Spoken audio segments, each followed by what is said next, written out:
for a limited time, $1 gets you full access to all the automotive industry news and content CBTNews.com has to offer. CBT News. Subscribe today.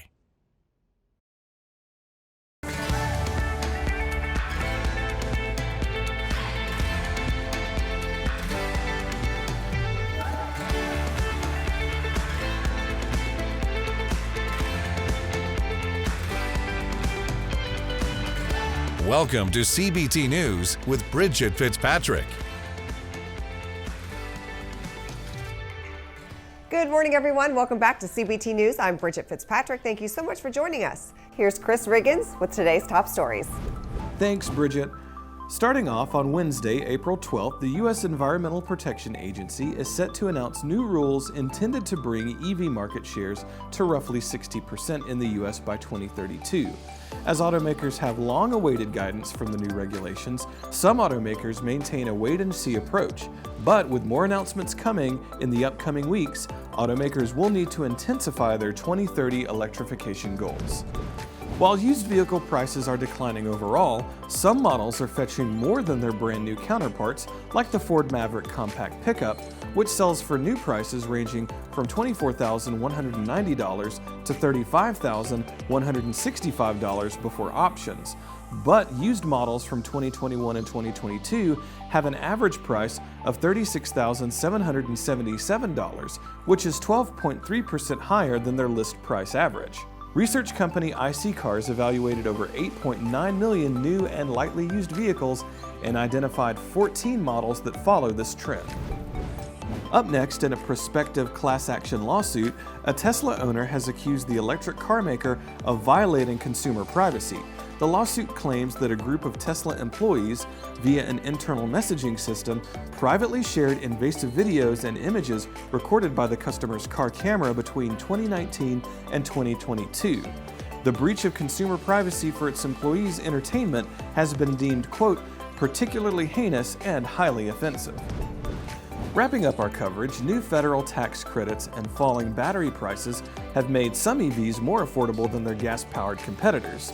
According to policy firm Energy Innovation, EV fuel and maintenance expenses are respectively 60% and 40% less than gas-powered vehicles. As a result, states that encourage EV sales can offer significant cost savings. If other states adopted California's ban on gas-powered vehicles, households could save an average of $238 annually, with bigger savings in states that provide their own EV incentives. Don't go anywhere. Coming up next is Eddie Bach Jr., President and CEO of Subaru of New England, and Justin Marshall, Northwood University's Chief Development Officer. We'll be right back.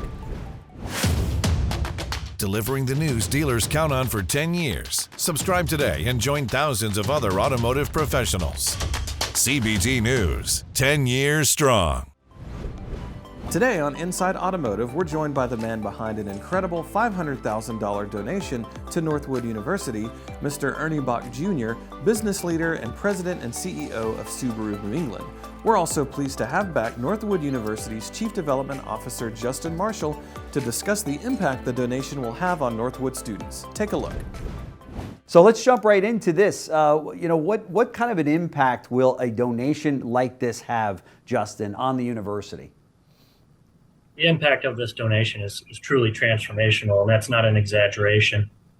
What Subaru of New England has done and what Mr. Bach has done with this very generous gift has allowed us to take our heritage in the automotive industry since 1963, and we're going to just take it to that next level. This professor of automotive strategy is going to come alongside Professor L.G. Bright, guest I know who's been on your show many times. Yep, absolutely. And he or she is going to lead us into a whole new era of automotive education and teaching a whole new generation about the exciting possibilities that this industry provides. Yeah. And we can't wait for that. We can't wait for this individual and this professor to be in more media outlets, to be doing more cutting edge research, to be the go-to source for dealers and automotive manufacturers who are looking for cutting edge information. This really is going to change the landscape at Northwood University, and we think through that, change the landscape of the automotive industry. That's fantastic. Ernie, you, since 1971, you must have seen a tremendous amount of change, obviously, and it's important that universities like Northwood have the capability to train tomorrow's dealer principals, right, in the right fashion and give them the right set of tools. Talk to us a little bit about some of the recent changes that you've seen in the industry. Well, the industry is a completely different industry from the 70s, 80s, 90s, even the early 2000s. The electrification, although will come slower than I feel that they want it to. I think that the electrification will eventually come. There'll be some problems here and there, but it seems like a straightforward method. The industry professionals, the customers, the technology, it's a completely different animal. Mm-hmm. Mm-hmm. And it's important that there's a university like Northwood, right, that is training tomorrow's dealer principals. Talk to us a little bit about that, Justin, in the sense that, you know, for those that are watching right now that may not be as familiar with Northwood as we are, talk to us about the importance of giving these young men and women the necessary tools to go out and be successful in the auto industry. Yeah, absolutely. And we're training more than dealer principals. We are involved with many different partnerships, like with Wake Tech, and helping their automotive technicians get a full degree, a bachelor's degree, and preparing them for leadership positions.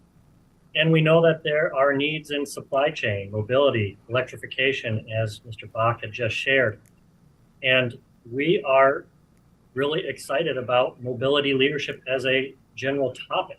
Mm-hmm. It's not just about automotive manufacturing and dealerships. There's a lot more that goes into this very, very unique industry, this global industry. Yeah. So we are training supply chain leaders, we are training marketing leaders, we're training business leaders, management leaders, and through the Subaru of New England Professor of Automotive Strategy, we are going to be training the best leaders in automotive management, bar none. All right, be sure to watch this interview in its entirety right here at CBTnews.com. That wraps up our show for today, but we invite you to join us back here again tomorrow morning for all the latest news and trends impacting the retail automotive industry. And be sure to follow us on TikTok, LinkedIn, Facebook, and Twitter. I'm Bridget Fitzpatrick. Thanks for watching, and have a great day. CBT News, your #1 resource for auto industry news and content.